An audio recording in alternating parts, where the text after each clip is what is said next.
तो कक्षा 11वीं पॉलिटिकल साइंस यानी राजनीति शास्त्र के पेपर को देखते हैं। पहला ही प्रश्न है, 1976 में मौलिक कर्तव्य किस संविधान संशोधन के द्वारा जोड़े गए? कभी भी संविधान में कुछ जोड़ना है तो एक विधेयक आता है और उस पर संशोधन होता है और उसमें कुछ जुड़ जाता है। तो 1976 की बात है, उस समय सरकार थी इंदिरा गांधी की, आपातकाल लगा हुआ था। उनको लगा मुझे भारत देश पर अच्छे से नियंत्रण करना है तो कानूनों में कुछ बदलाव करने होंगे। तो उन्होंने 1976 में एक बदलाव किया 1976 में, और वो बदलाव कौन से नंबर का था? 42वें नंबर का बदलाव। इस बदलाव के तहत, इसका आंसर तो हो गया 42, क्वेश्चन घूम भी सकता है। इस बदलाव के तहत 10 मौलिक कर्तव्य जोड़े गए।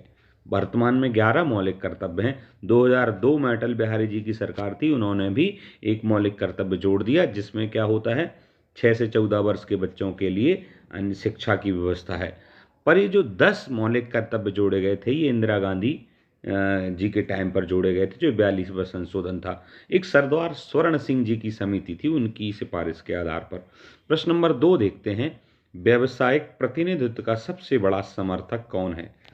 जैसे H.J. लॉन्स्की, ये भी इकोनॉमिस्ट हैं। G.D.H. कोल, ये भी इकोनॉमिस्ट हैं, और इनका पूरा नाम होता है जॉर्ज डगलस कोल।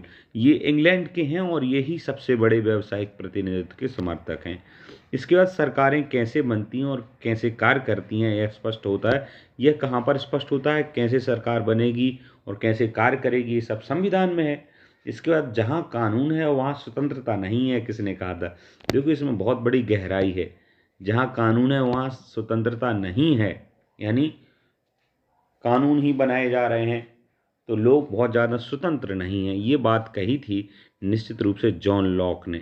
ठीक है, इसके बाद हम देखेंगे क्वेश्चन नंबर 5, अधिकार वह मांग है जिसे समाज स्वीकार करता है और राज्य लागू करता है। पहले देखेंगे अधिकार क्या है।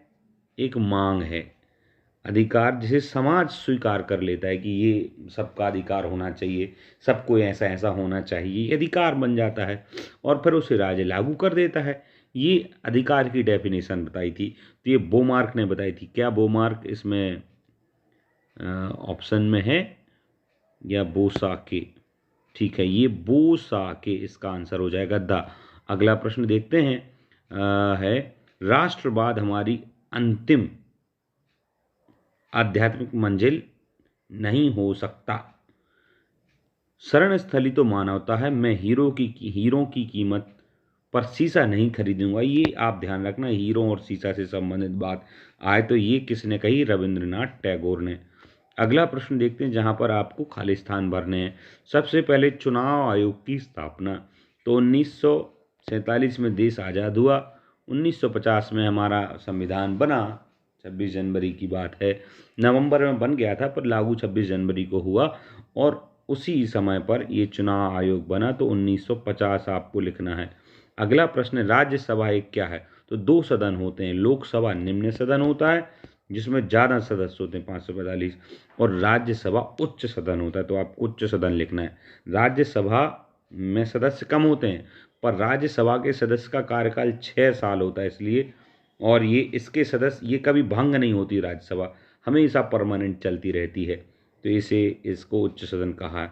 इसके बाद देखेंगे, लोग बदलते रहते हैं, सारे एक साथ नहीं हटते हैं। लोकसभा में तो सारे एक साथ हट जाते हैं, फिर चुनाव होता है, फिर चुने जाते हैं। संपत्ति के अधिकार को मौलिक अधिकारों की सूची से सन खालिस्तान में हटा दिया गया। देखो, संपत्ति का अधिकार के सबके पास संपत्ति होगी और सब इतना इतना खरीद सकते हैं, फिर संपत्ति के अधिकार को हटा दिया गया ये, और ये कब हटाया गया? 1978 में।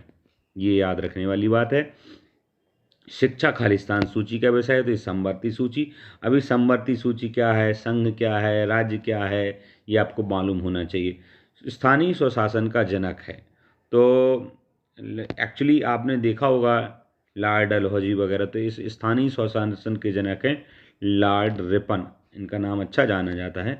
इसके बाद अलिखित संविधान खालिस्तान का है, तो ब्रिटेन का एक ऐसा संविधान है जो हमारे भारत के जैसे लिखा नहीं गया है, वो बस जजेस डिसीजन देते हैं और उस डिसीजन पर कि दस्तावेज बन गए हैं, तो वही डिसीजन हो गया। इसके बाद सही गलत देखते हैं, भारत का राष्ट्रपति संविधान का प्रमुख होता है, बिल्कुल सही कहा। जैसे राज्य की कार्यपालिका का पूरा नियंत्रण राज्यपाल के पास होता है। तो भारत का राष्ट्रपति संवैधानिक राज प्रमुख होता है, बिल्कुल सही हो गया। और राष्ट्रपति को हटाने का प्रस्ताव केवल राज्यसभा में ही लाया जा सकता है, बिल्कुल सही है, क्योंकि वही उसका मुखिया भी होता है, तो ये सही है। सर्वोच्च न्यायालय के फैसले सभी अदालतों को मान्य होते हैं। सर्वोच्च न्यायालय के फैसले सभी अदालतों को मान्य होते हैं, बिल्कुल सही है, क्योंकि सर्वोच्च न्यायालय यानी सुप्रीम कोर्ट सबसे बड़ा है। संविधान में भारत को राज्यों का संघ कहा गया है, बिल्कुल सही है ये। नेताजी सुभाष चंद्र बोस ने कोलकाता नगर निगम के अध्यक्ष के रूप में भी कार्य किया था। कोलकाता नगर निगम के अध्यक्ष के रूप में, बिल्कुल सही है, ये किया था। स्वतंत्रता हमारा जन्मसिद्ध अधिकार है, कथन बाल गंगाधर तिलक, बिल्कुल सरल है, ये भी सही है। इसके बाद आपको सही जोड़ियां मिलानी है। आपातकाल, ये आपको बताना है। तो आपातकाल एक्चुअली अनुच्छेद 352 के तहत है, तो इससे जोड़ी मिल जाएगी। ग्राम पंचायत का कार्यकाल के नॉर्मली सरपंच यानी पार्षद, तो इनका कार्यकाल 5 वर्ष का होता है, तो ये सामने ही दिया हुआ है। भारतीय संविधान बना कब बना? 26 नवंबर 1949 को बना ही था, पर लागू हुआ 26 जनवरी को, ये याद रखना है। 49 में बन गया था नवंबर में। इसके बाद आनुपातिक समानता, अरस्तू की बात है, ये सामने ही है। प्राचीन भारतीय समाज न्याय और धर्म से जुड़ा था। इसका मनुस्मृति, याज्ञवल्क्य स्मृति ऐसे ग्रंथ हैं जिसमें धर्म भी है और न्याय भी है। तो प्राचीन भारतीय समाज नर और धर्म और न्याय जुड़ा था। हर मनुष्य की गरिमा न्याय से है, ठीक है। न्याय यानी एक तरह से सबको अधिकार एक मिलना। भारतीय नागरिकता का लोभ, अगर आप भारत के नागरिक हैं तो आपकी नागरिकता कब जाती है? जब आप किसी दूसरे देश की नागरिकता, ये लिखा है, विदेशी नागरिकता प्राप्त करने पर अपने देश की नागरिकता समाप्त हो जाती है। हमारे भारत देश में दोहरी नागरिकता का सिस्टम नहीं है कि यहाँ की भी ले लो वहाँ की भी ले लो नागरिकता, ऐसा नहीं है। आइए देखते हैं, एक वाक्य में आपको उत्तर देना है, क्योंकि वीडियो अभी ठीक है, बात कर सकते हैं। मौलिक अधिकार संविधान के किस भाग में है? तो मौलिक अधिकार और मौलिक कर्तव्य, ध्यान रखना, मैं मौलिक अधिकार की बात कर रहा था, तो ये मौलिक अधिकार है। मैं मौलिक कर्तव्य की बात कर रहा था, तो वो 42वें संविधान संशोधन के तहत भाग 4 का और अनुच्छेद 51 का के तहत जोड़े गए थे। पर मैं बात कर रहा हूँ मौलिक अधिकार। ये जो भाग का अनुच्छेद 51 का, ये जो है मौलिक कर्तव्य है ना। अभी बात कर रहे हैं मौलिक अधिकार। तो ये मौलिक अधिकार कब जो कौन से किस भाग में? तो ये भाग 3 में है। मौलिक कर्तव्य जो हैं वो भाग 4 में है, मौलिक अधिकार भाग 3 में है। अगला एक बार रिपीट करके सुन लेना। अधिकार जो हैं वो 3 में है, कर्तव्य जो हैं वो 4 में है। इसके बाद मार्क्सवादी समाज के जनक कार्ल मार्क्स, बहुत प्रसिद्ध नाम है। न्याय का मतलब होता है, न्याय का मतलब क्या होता है? न्याय का मतलब सत्य से है। अगर एक शब्द में उत्तर दिया जाए तो सत्य से है। इसके बाद राजनीतिक न्याय का सरोकार किससे है? तो न्यायपालिका है। भारत को किसके हित को सर्वोपरि समझना चाहिए? तो भारत को राज्य के या लोगों के हित के सर्वोपरि समझना चाहिए। संघात्मक शासन व्यवस्था में भारत में कैसी नागरिकता प्राप्त होती है? संघात्मक शासन व्यवस्था में भारत में दोहरी नागरिकता प्राप्त होती है, जबकि भारत में नहीं है संघात्मक शासन में। इस क्वेश्चन में मुझे थोड़ा डाउट लग रहा है, इसको देख लेना पड़ेगा। पारसी धर्म के संस्थापक कौन थे? तो नाम प्रसिद्ध जरथुष्ट्र इसके संस्थापक थे। अब आपको बात करनी है बड़े लघु उत्तरीय प्रश्न में, वहाँ तो अति लघु उत्तरीय थे। तो भारत सरकार के मामले में नीतिगत निर्णय कौन लेता है? तो भारत के मामले में नीतिगत निर्णय कौन लेता है? नीतिगत निर्णय न्यायपालिका और नीतियाँ जो बनाती हैं वो जो नेता लोग होते हैं वो भी बनाते हैं, ठीक है। तो नीतिगत निर्णय कार्य और नेता देख लीजिएगा थोड़ा सा। लोकतंत्र में कार्यपालिका किसके प्रति उत्तरदायी होती है? तो राज्यपाल आदि की होती है। फिर इसके बाद लोकसभा किन स्थितियों में भंग हो सकती है? डिटेल में लिखें। मैं एक्चुअली सारे आंसर्स तो नहीं पता। साधारण विधेयक क्या होता है? साधारण विधेयक क्या होता है?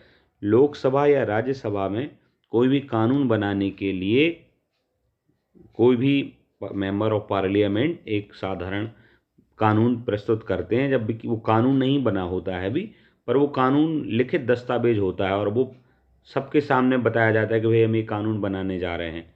तो जब तक वो कानून नहीं बना है तब तक वो साधारण विधेयक है, और उसे लोकसभा, राज्यसभा और राष्ट्रपति ने सही कर दिया है तो वो फिर कानून बन जाता है। तो साधारण विधेयक कानून के ही पूर्व की स्थिति है। वित्त आदि को अलग कर दें तो वित्त विधेयक जो है वो वित्त मंत्री लाता है, बाकी सारे इसमें आ जाते हैं। इसके बाद बात करें हम क्वेश्चन नंबर 8 में क्या दिया हुआ है, न्यायपालिका की संरचना। तो ये बिल्कुल प्रसिद्ध है, न्यायपालिका की संरचना पिरामिड के जैसी होती है, जिसमें सबसे पहले सुप्रीम कोर्ट यानी सर्वोच्च न्यायालय, फिर हाई कोर्ट यानी उच्च न्यायालय, और फिर उसके बाद जिला न्यायालय, डिस्ट्रिक्ट कोर्ट वगैरह आ जाते हैं। तो ये सबसे ऊंचा सुप्रीम कोर्ट है ना। इसके बाद बात करते हैं स्थानीय स्वशासन किसे कहते हैं। तो स्थानीय स्वशासन मतलब एक तरह से सरपंच व्यवस्था है, लोकल बॉडी का कानून और शासन। इसकी विधि के समकक्ष समानता क्या है। तो विधि के समकक्ष समानता, चूंकि 10 मिनट का वीडियो हो गया तो अब मैं अगला वीडियो बनाऊंगा, ये सरल प्रश्न है विधि के समकक्ष समानता आदि। तो चैनल को सब्सक्राइब करें और वेट करें।